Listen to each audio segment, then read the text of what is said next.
The physiologist Claude Bernard once wrote, "It is what we think we know already that often prevents us from learning." Welcome to the A&P Professor, a few minutes to focus on teaching human anatomy and physiology with host Kevin Patton.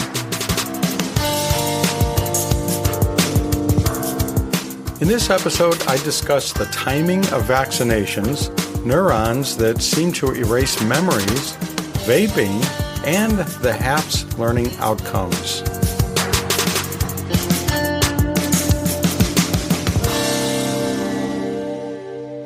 A couple of days before recording this episode, I went and had my annual flu shot. And now might be a good time to encourage all of you to get your flu shot, especially those of you dealing with students who are coughing and sneezing all over those papers before they turn them in. Oh man, that's, boy, what a great place to catch the flu is at a school or other crowded places like that. But the reason I bring it up right now in this episode is to tell you about some research that I ran across recently that showed, apparently, that, the biological clock that, ticks inside of us all the time and has very many effects on various levels of human structure and function. One of those areas where we have cyclic activity is in our immune system. And this recent research shows that the CD8 population of T cells, they become a lot more active during the middle of the day. And those are the cells that are particularly important in responding to vaccinations, like my flu vaccine that I got a couple of days ago. And so when I went in and got the flu shot, guess when I went in? It was 12:09, because I still have the little receipt that says that if I fill out the survey, I'm eligible to win fabulous prizes or whatever. So it has the time stamped on there. So when I fill out the little survey, they can kind of track it down to who was on duty that day, I guess. So I'm going to do that. And I'm also glad that I got my vaccination right at noon because, according to this research, that's the best time to get a vaccine. There's your public service announcement for this episode. Marketing support for this podcast is provided by HAPS, the Human Anatomy and Physiology Society, promoting excellence in the teaching of human anatomy and physiology for over 30 years. There's some great regional conferences coming up, and you can check those out or explore other HAPS resources at theapprofessor.org/HAPS. My A&P students are fascinated with the idea that all of that memory work they're doing to build a foundation for learning in our course is happening at the level of neurons and synapses. I think part of their fascination comes from the fact that after spending all that time and effort trying to understand the concepts of action potentials and all that involves, and synaptic transmission and all that involves, that there really is a useful application for all of that work. Of course, there are many, many applications of understanding neurons and synapses beyond memory, but that's one of the first ones that I give them. I think memory is such an abstract thing. It's kind of interesting to find out, well, there are little parts that have certain functions that is where memory occurs. And I tell them that it's hard to tell them the last best story because it probably would have changed over the course of the last week because it's a very active area of research. And I just happened to run across another little piece of that story that has recently been revealed. And this was in the journal Science. And it describes where some researchers in Japan were working with mice and they found a population of cells in the hypothalamus that actively removes old memories. Now, I always thought that when memories disappear, it's more of a passive process. We're not accessing them frequently or at all, and therefore they just go away. They're not being reinforced, and so that's what causes the loss of memory. But neuroscientists for a long time now have been proposing this idea that there are some active mechanisms involved where we're actively getting rid of old memories. one researcher used the analogy of stripping out old paint and getting rid of the flaking paint and so on, scraping it off and sanding it down and so on before adding new paint. If you want the new paint job to look okay, you have to do that active process of stripping the old paint. He likened that to having to strip out old memories so that new memories that form really are forming correctly and forming in a way that we're going to be able to retrieve them later, or at least more likely to retrieve them later. So this population of neurons that they found within the hypothalamus that are involved in actively getting rid of memories, they are called MCH neurons. And MCH stands for melanin-concentrating hormone. So they are melanin-concentrating hormone neurons.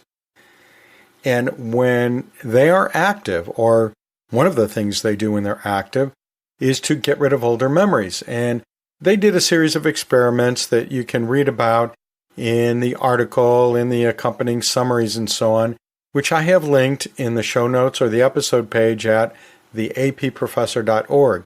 You can look at all of that, but the bottom line is that they found that if they activated those neurons, then the mice were able to erase memories of some objects that they had been exposed to. And when they inhibited those MCH neurons, the mice did not forget those objects that they had been exposed to. And it became so obvious they could just glance at the mice and tell which population of mice they were, the ones where the MCH neurons were suppressed or the ones where they were active. This looks like it's probably going to be part of the story. Another thing that they found is that these MCH cells get very active during REM sleep, rapid eye movement phase of sleep. And this may account in part for the fact that it's very difficult to remember very many details from dreams because, dreams happen during the REM state. But it also probably tells us why we do the REM state, or at least one of the reasons why we do the REM state, and that is to go in and strip out all of those memories that we don't think are important. And that, well, in a manner of speaking, makes room for new memories. It prepares the neurons, it prepares the brain for the next day.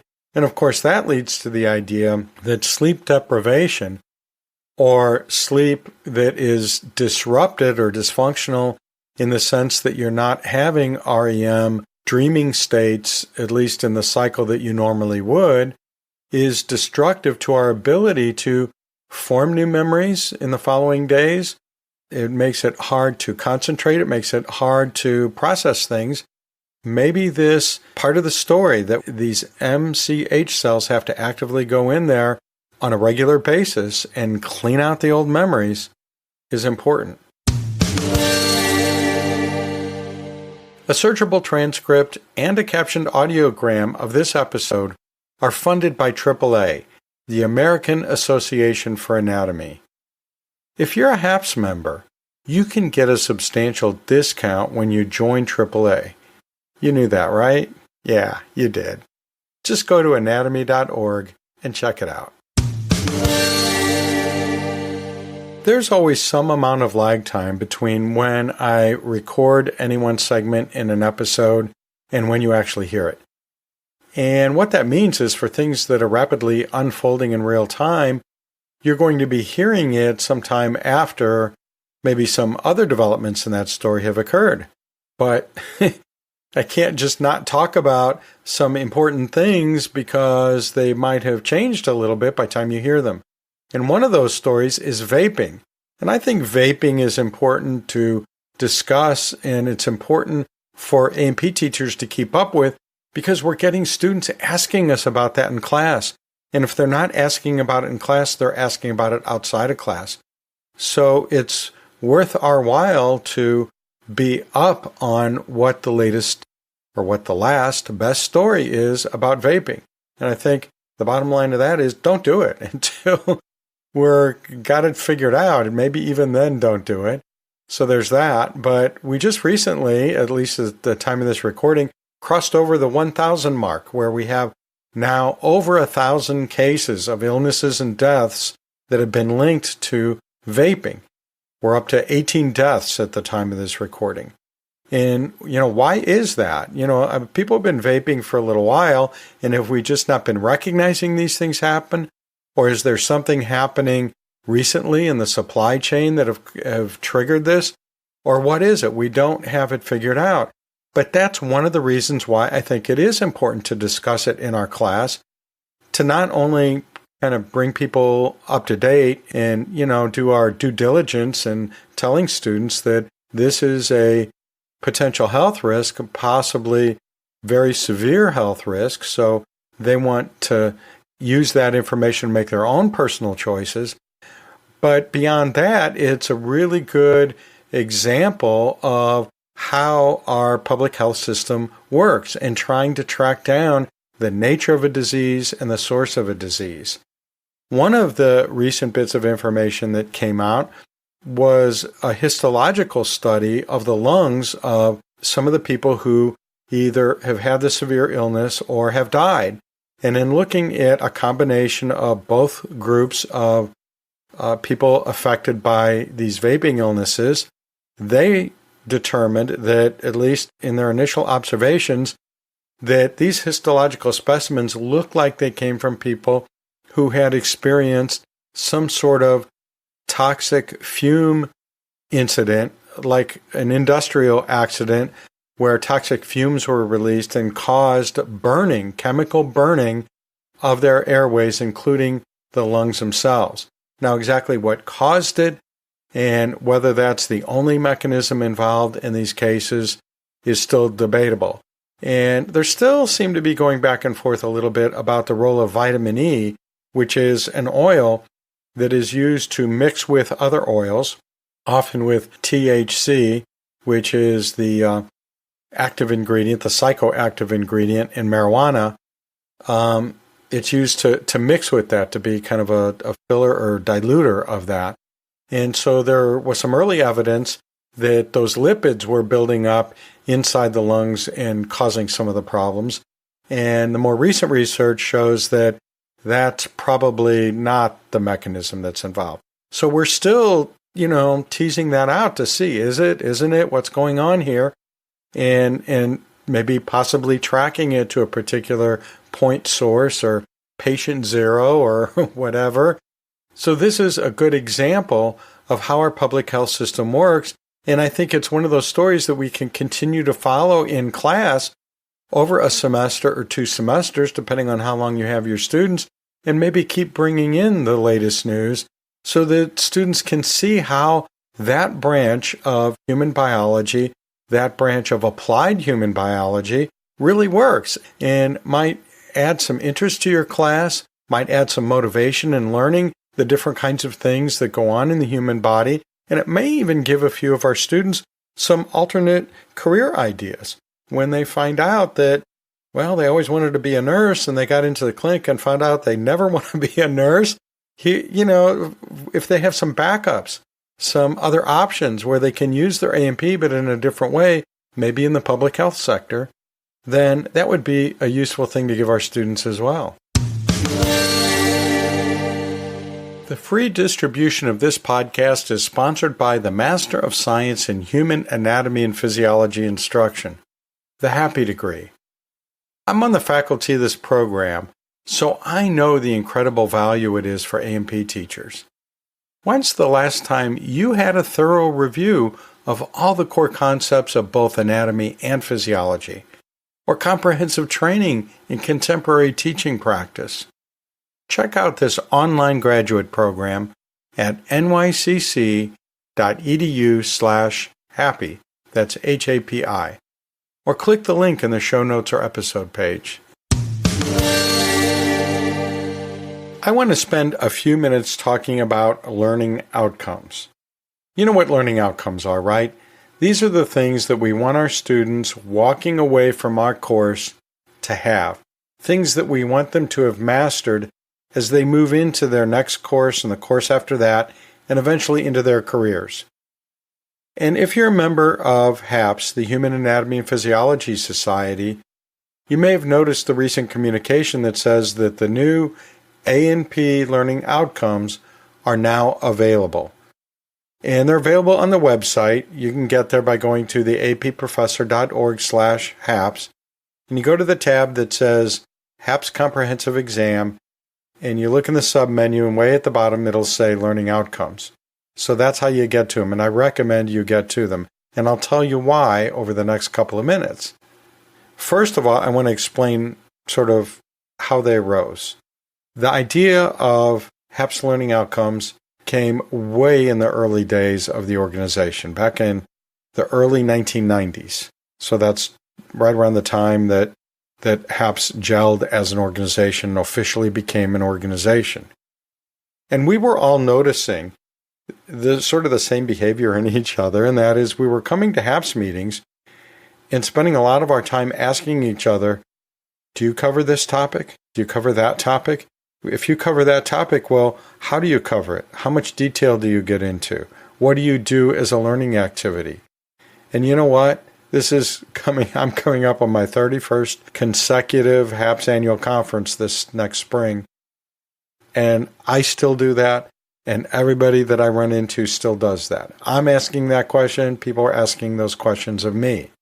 So that led to the idea, should we have some sort of master document, sort of a starting point for everyone? And people, all of us said, well, yeah. Of course, we had a little bit of trepidation because, anytime you publish something, then it can be interpreted by some people to be, this is the must-do list. Everyone must do it and must do it this way. And all along, that has never been the goal. And that's even stated in almost exactly the same way in the documents that come along with the HAPS Learning Outcomes. They are meant to be suggestions, a starting point. They're not meant to be a mandate. So keep that in mind. And starting from the beginning, or at least the early days, these learning outcomes have been tied to the HAPS Comprehensive Exam, which again is not something that we would expect our students to ace, that is, to get 100% perfect score on. It's something that's offered all around the United States and Canada and beyond with a lot of different kinds of programs and a lot of different kinds of A&P courses. And it's just meant to compare the performance of our students within the universe of A&P students who are taking the exam. So it's a standardized type thing that, again, is used as a tool, not to necessarily aspire to 100%. We have to keep in mind that there are some topics that are in the learning outcomes and therefore in the exam that we just don't cover in our course. Now, the A&P outcomes are the kind of course that they have in mind in a general sense is a 2-semester combined A&P course. There is also a set of learning outcomes for the anatomy-only course, undergraduate anatomy-only course. And coming soon will be a set of learning outcomes for the physiology course. So whatever flavor of A&P, the format of A&P at your institution, there will be a list of learning outcomes that you can use as a tool. So I'm going to focus on the 2-semester combined A&P learning outcomes. That's the kind of course I'm probably most recently familiar with. I've done the straight, ARP format as well. But what I'm thinking of mostly is the combined anatomy physiology course. And one of the things I realize is that there are certain topics I don't cover in my course because at my institution there are certain concepts that are covered in a different course. So we move it over there. So there's that. Also at my institution, we have a 1-semester version of A&P. And so the persons who teach that course, they can still use these 2-semester sequence outcomes, just realizing the fact that they're not going to be able to cover all of those topics, probably. Or if they do, they're not necessarily going to cover all the concepts within each of those topics. So no matter what flavor, format, whatever that you're teaching A&P, this is still a useful tool because remember, they're not a mandate. They're not a list of must-do things. They're a place to start thinking about it. And we still, at our conferences, are still going to want to ask each other, hey, these learning outcomes here, do you cover those? Cover those? If you do, how do you get there? What changes have you made to it and so on?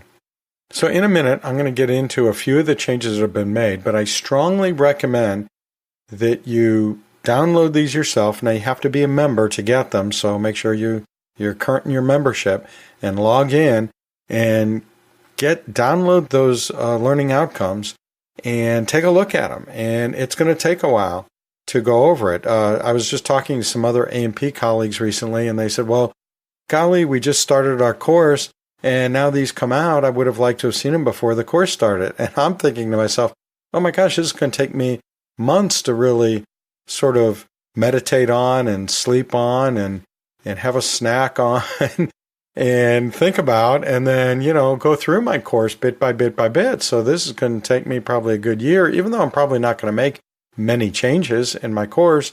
It's going to take a while for me to think about, what's here in this newly revised document and what am I actually doing in the courses I teach, and see how they align and make some decisions. Because when it comes down to it, it's up to me. Again, a principle emphasized in the documents that accompany the learning outcomes. So what are some of the changes that have been made? One of them is that a new module has been added, a module on embryology, because a lot of us weave the story of embryology into the overall story of human anatomy and physiology. And some people do embryology as its own topic. I think most of us in the combined A&P course, at least, weave it in there bits and pieces. That's what I do. I don't, frankly, cover a lot of embryology in my course, but what embryology I do, I sort of weave that. I sort of set the stage at the beginning and weave it in here and there and so on, and come back to it occasionally. Either way you do it, now there's some learning outcomes that I can compare my coverage against what is sort of a recommended central core idea. And so I'm anxious I haven't looked at it's Module T that they added on. I'm anxious to look through Module T and see what they have to say there and see how that compares to what I'm actually doing in my course. So I might use that as a starting point to think about what I'm going to do with embryology. Am I going to continue to do it the same way? Am I going to alter the way I do it? I don't know yet. I haven't gotten that far yet.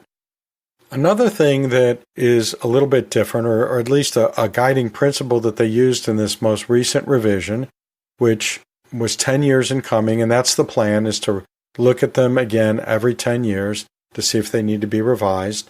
One of the guiding principles this time around was to align the anatomical terms with the Terminologia Anatomica, which I have mentioned a number of times in previous episodes. This is an international list that was developed in the anatomy community so that we could maybe try to be a little more uniform in our use of terminology. And one of the principles of the Terminologia Anatomica, or TA for short, is to remove eponyms. And so the eponyms have been removed. Eponyms, remember, are anatomical terms that are named after someone. Islets of Langerhans, for example, that's an eponym. If we call it pancreatic islet, that's a little more descriptive and probably more helpful for learning. So what I do in my course, and I mentioned this in previous episodes, you know what I do. You know what my attitude about this is yes, eponyms should be secondary. I think they still need to be exposed to them because they're going to run into them in clinical situations, but the primary term should not be the eponym, but instead the descriptive term. It's going to increase accuracy, precision, and best of all, students are going to find it easier to learn. Not just easier to learn the term, but easier to learn the characteristics or location of what that term is naming, what part of the body it is that they're naming. Another thing they did when they revised is they tried to make the language more consistent and as clear and concise as possible. So, that's always an issue when you have something created by a committee is that you get some differences in the voice and the language. So everything now uses active verbs to describe behaviors that can be assessed. So that's uniformly done. And speaking of redundancy, there were a number of concepts that showed up in more than one module. And of course, that's the way we teach A&P, right? I know I do. For example, the core metabolic pathways that I discuss in my course, I introduce that very early on, and then I bring it up again later and add a little content, and then I bring it up again later and add a little content. It's sort of like a character in a miniseries. In the first episode, you learn a little bit about that character, and then the next episode, you learn a little bit more, and by the time you're finished with that miniseries, well, by golly, then you know everything there is to know about that character, but it's been introduced bit by bit by bit all the way along. And I think all of us tell our A&P story that way.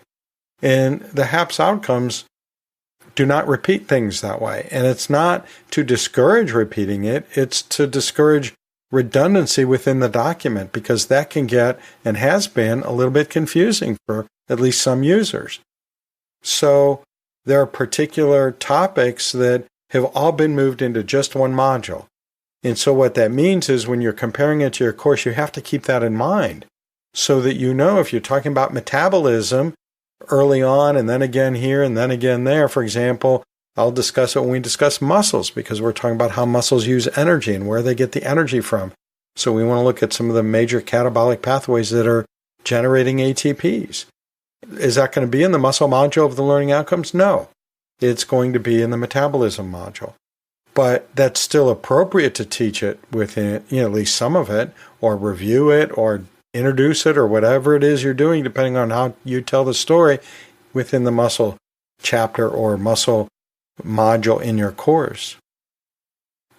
Another thing that you need to keep in mind is this one, even more so than the last edition of these learning outcomes, they really focused on getting to the core educational concepts. So when I start just flipping through the new ones, I thought, oh my gosh, this is like briefer than the other one. And I started to read more closely, and I realized it's way less detailed.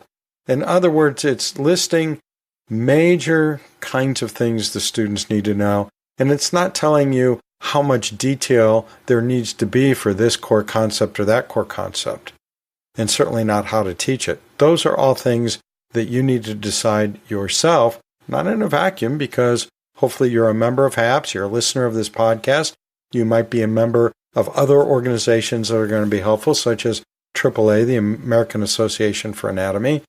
Oh my gosh, I got their new name right without even having to stop and think about it.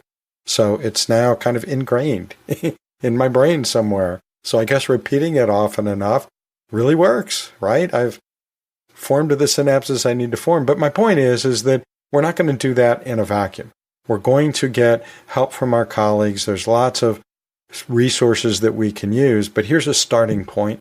And so it's giving us just the core concepts, and how we fill it in, well, we're going to do that on our own with help from colleagues. Now keep in mind that another thing that they were thinking of when they put this together is that there's wide variation in use. So, some of the things you're not going to do, some of the things you're going to do differently. You know what? That's okay. Another thing to remember is, yes, this was done by committee, and each time they've revised it, I've noticed that how they put the committee together and how the committee work has changed it a little bit. And I think that's good, because I think every time we look at it a little bit differently using different methodology, it's going to become a cleaner, more usable tool. And that's certainly, that's been my experience of this edition of it so far. But one of my first reactions to anything produced by a committee is, oh, if I was on the committee, I wouldn't have done that, or I wouldn't have done this. I always have to sort of bring myself back from that and realize that if I was on that committee, then it still may have turned out the way it turned out. It probably would have still turned out the way it turned out. I would have walked in with my perspective on things, and I would have argued for that and maybe debated that with other members of the committee, and then we would have either gone with my way or we would have gone with someone else's suggestion, or more likely we would have come out somewhere in the middle. and it would have been better than either of the two positions that were being debated, or maybe 3 or 4 positions that were being debated. And so when I second guess committee work, that's kind of a cheap shot, I think, because we don't know how it would have worked out if we had been on the committee. And we didn't do all of the legwork that the committee members did in terms of doing research and debating things back and forth and logically going through how they thought things should be in the learning outcomes. So does that mean this is a perfect document? No. I'm sure that there's something in there that I'm not going to agree with. And you know what? That's okay. The documents themselves give me permission to go my own way if I want to. But I'm going to think about it. And I'm going to think, well, maybe this is not right. And I'll be honest with you. There are a couple things so far that I've looked at and said, no, I don't think that's a good idea. And then I slept on it, and we know that's important. Have a snack on it, as I mentioned before. That's good. And, and now I'm kind of coming around to it. So I can honestly say, as of this moment that I'm recording this, that there's nothing so far and none of the changes that I can't agree with. I can agree with them. Some of them kind of threw me for a loop, but now that I think about them more, I think, yeah, okay, I get that. Now, I'm not sure how that's going to play out in my course yet. I haven't had enough time to get that far. But, keep that in mind that, we need to be careful with this stuff. We need to make sure it's going to work in our course. And we also need to be careful to respect the work that our colleagues have done in the committee. Even if we end up disagreeing with them, let's not try to shoot them down right away. Let's give it a chance to percolate in our brains a little bit and figure out what's going on. Okay, so I'm going to go through a few more of the changes, the more specific changes, but not all of them, because I haven't even seen all of them yet. But this gives you kind of a flavor for the kinds of things that have been changed. One of them is, several of these have to do with changes in terminology, what they're recommending for terminology. Again, sort of in the spirit of the Terminologia Anatomica, in that if we're all using the same phrasing for certain concepts, then maybe it'll be better for our students. And since these were well thought out and researched and so on, I'm going to take them to heart, and I'm not going to dismiss them very easily. So one of them is action potential conduction. A lot of us have used or have heard the term action potential propagation, when the action potential propagates along an axon, for example. What they're recommending is that we don't call it propagation, because action potential propagation could actually occur along a whole series of neurons, right? Could go from one to the next and next. The signal is propagating, throughout a whole network where the signal is spread. So in order to, avoid confusion, if we call it action potential conduction, then that might, avoid some of that potential confusion. So take a look at it. I don't want to spend a lot of time discussing any of these, but I'm just kind of giving you a hint as the kinds of changes that were made. Another thing sort of related to that is they omitted the term continuous conduction to describe what happens when an action potential is moving along an unmyelinated neuron. Because, when we use continuous conduction, we're sort of, contrasting that to what happens in a myelinated axon, where the action potential seems to jump from one node to the next. And if you really look at what's going on there, the electrical activity really isn't jumping. It just appears to jump. It really is continuously conducted. It's just that, it's sort of moving along long stretches under that myelin sheath very quickly, rather than moving from spot to spot to spot along that axon. There are some spots that it just sort of flies over, but it's still being continuously conducted. So in order to avoid that sort of confusion, they just got rid of the term continuous conduction, and are just calling it action potential conduction in an unmyelinated neuron. Okay, so another example of a change in terminology would be when we're talking about the production of blood cells. And you've probably seen the term hematopoiesis and the term hemopoiesis. And you may wonder, well, which is best to use? And it turns out they mean something slightly different. They're not exactly equivalent to each other. In the literature, hematopoiesis is usually used to talk about blood cell production in general, whereas hemopoiesis, so one less syllable, hemopoiesis, is more often used to talk about how the cellular components of blood in myeloid and lymphoid tissue are produced. So hemopoiesis is a subset of hematopoiesis. So when we're talking about blood tissue formation in general, blood cell formation, I should say, in general, then let's call it hematopoiesis. At least that's the approach, the strategy taken in the learning outcomes. Another terminology difference is when we start talking about isovolumetric ventricular contraction, isovolumetric relaxation as part of the cardiac cycle. Those are commonly used terms that describe different phases of the cardiac cycle. And they're suggesting, instead of using the term isovolumetric, that we call it isovolumic. That is, take out the metra part, because that metra part can imply that there's changes in the length of the ventricle, for example, if we're talking about ventricular contraction. And it's not really about length, it's about volume. So let's call it isovolumic ventricular contraction so that we're precise and we mean just the volume. That does reflect a lot of usage in the current literature. So there's another example of a change. Another one that they have suggested, and honestly I kind of wrestled around with this, but I've come to see the wisdom in this, and that is moving away from the terms external respiration and internal respiration, because it probably introduces more confusion than it clarifies things. You can read through some of the rationale, but they're talking about just use the specific names of the specific components within this global idea of respiration.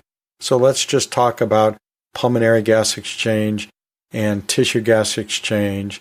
And if we're talking about cellular respiration, let's call it cellular respiration. And how that might fit in the discussion varies with the story you're telling. I do talk about cellular respiration when I'm talking about the respiratory system, because that's kind of the point of why we need oxygen, right? And why we're getting rid of CO2.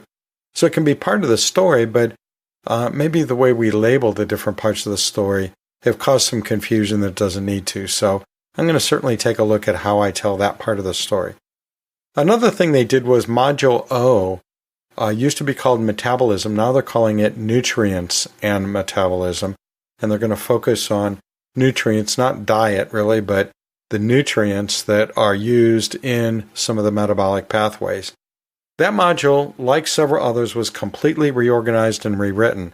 So I can't really summarize that for you easily, and I don't want to. That's not the point. The point is to just give you a little bitty taste, sort of like they do at, the grocery store, where there's somebody there with some product they want to sell you, and they'll give you a little taste of it. Here's a little cracker. These are new crackers, hoping you'll buy the whole thing. So I'm hoping you'll buy the whole thing once you've gotten a taste of it. Oh, another change, speaking of, I mentioned that diet isn't involved in the nutrients and metabolism chapter, but when they talk about some of the things that are related to the metabolic pathways while we're eating these nutrients, or maybe in between times we're eating the nutrients, they're recommending getting away from using the terms absorptive state and post-absorptive state, and instead using fed and fasted. And they go through some of the reasons why that might be important. In the white paper part, they explain the changes. Oh, another thing that I was very happy to see, I think I might have done my little happy dance when I saw this, and that is they removed the learning outcomes that went through the details of the countercurrent mechanisms in the story of urinary physiology, what goes on in the kidney in terms of urine formation. And wow, that's great, because number one, it seems like that story changes a little bit over time. So which version of the story, when I say I tell the last best story, well, what is the last story? I get, maybe it's different this week than it was last week. Not only that, our understanding of what's going on in these countercurrent mechanisms, that gets more refined and therefore more detailed as time goes by. So again, which details are important for the beginning story, the story that someone going on into a health profession, what do they need to know in order to understand the kidney well enough to be able to apply it? And, I've come to the conclusion that they don't need to know much. I think they need to know what a countercurrent mechanism is and what the result is. But many of the details that are in there, not necessarily all the details, but many of the details that are in there are not really essential for that understanding. So again, it's leaving us to work out, which details to put in there, which details not to put in there, how to tell that part of the story. So yippee, I don't really feel the peer pressure to get into a lot of detail there. And there were several other learning modules that were completely reorganized and rewritten. For example, Module Q, which is on fluid and electrolytes and acid-base balance. And by the way, in that module, they took out any mention of those topics from the urinary module so that, there was no redundancy. So does that mean you shouldn't talk about acid-base balance or fluid and electrolyte balance when you're talking about the kidney and what goes on in the kidney? No. I'm going to keep some of that in there, of course. But if I'm looking for the learning outcomes in this document, I'm not going to find them in the kidney module. I'm going to find them in this fluid electrolyte acid-base module. So, okay, that's more than enough preview. I strongly suggest you take a look at it, make some use out of it. I'm finding this revision to really be a very good one, and I already liked the learning outcomes. Now I like them even more. Hey, don't forget that I always put links in the show notes and at the episode page at theapprofessor.org in case you want to further explore any ideas mentioned in this podcast, or if you want to visit our sponsors. And you're always encouraged to call in with your questions, comments, book club recommendations, and other ideas. Just go to the podcast hotline. That's 1-833-LION-DEN. That's 1-833-546-6336. Or send a recording or written message to podcast@theapprofessor.org. I'll see you down the road.